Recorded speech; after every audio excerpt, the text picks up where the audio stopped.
năng này đó thì nơi bật thấy cầm bông tại tu cả đàn này mấy rục thay thế đấy hay bọn biến tuประมาณ ngày tại nhung trong rồi mà chạy chuột là đó nên là cả đàn này tu chung người thay năng này đó nè thấy ban đầu khơi cả đàn này slap đời sai chung người chlong thay mấy bị cả body pop psycho thay ní thay ban đầu khơi cả đàn này chlong về rồi thay mỗi đọc cái ra hai chung người chiêm máy rồi có ông trạ đại ban mà co oi po rọt mà nét lại chỉ chuột nòng cừu nòng bốn đại ban chlong hai slap bạn bong chỉ vật chung ngư ông trácคือ ประเภท chung ngư ឆ្លង ពី សត្វ ទៅ មនុស្ស ហើយ ក៏ អាច បណ្ដាល ឲ្យ មនុស្ស ស្លាប់ បាន ដែរ ជាមួយ គ្នា នេះ ស្រុក ដុន តែន នៃ ខេត្ត មុកដាហាន នៃ ប្រទេស ថៃ បាន ចេញ សេចក្តី ប្រកាស ពី ការ ស្លាប់ បរិសុទ្ធ ម្នាក់ ដែល បាន ប៉ះ ពាល់ សត្វ គោ ក្របី និង បរិភោគ សាច់ គោ រួច ក៏ មាន រោគ សញ្ញា អង្គត្រាក់ នៅ លើ ស្បែក ហើយ បាន បញ្ជូន ទៅ មន្ទីរ ពេទ្យ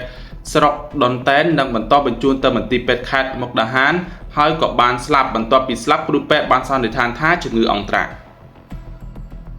ជំងឺអង់ត្រាក់បង្កដោយបាក់តេរី Bacillus អង់ត្រាក់ជា ប្រភេទ ជំងឺ ឆ្លង ពី សត្វ ទៅ មនុស្ស ហើយ សត្វ ដែល ចម្លង ជំងឺ នេះ សំខាន់ រួម មាន គោ ក្របី ចៀម និង ពពែ និង សត្វ ព្រៃ មនុស្ស អាច ឆ្លង ជំងឺ នេះ តាម រយៈ ការ ប៉ះ ពាល់ ផ្ទាល់ ទៅ នឹង សត្វ ដែល មាន រោគ សញ្ញា អង់ត្រាក់ ការ បរិភោគ សាច់ ដែល មាន ជំងឺ នេះ ជា ពិសេស សាច់ ឆៅ ឬ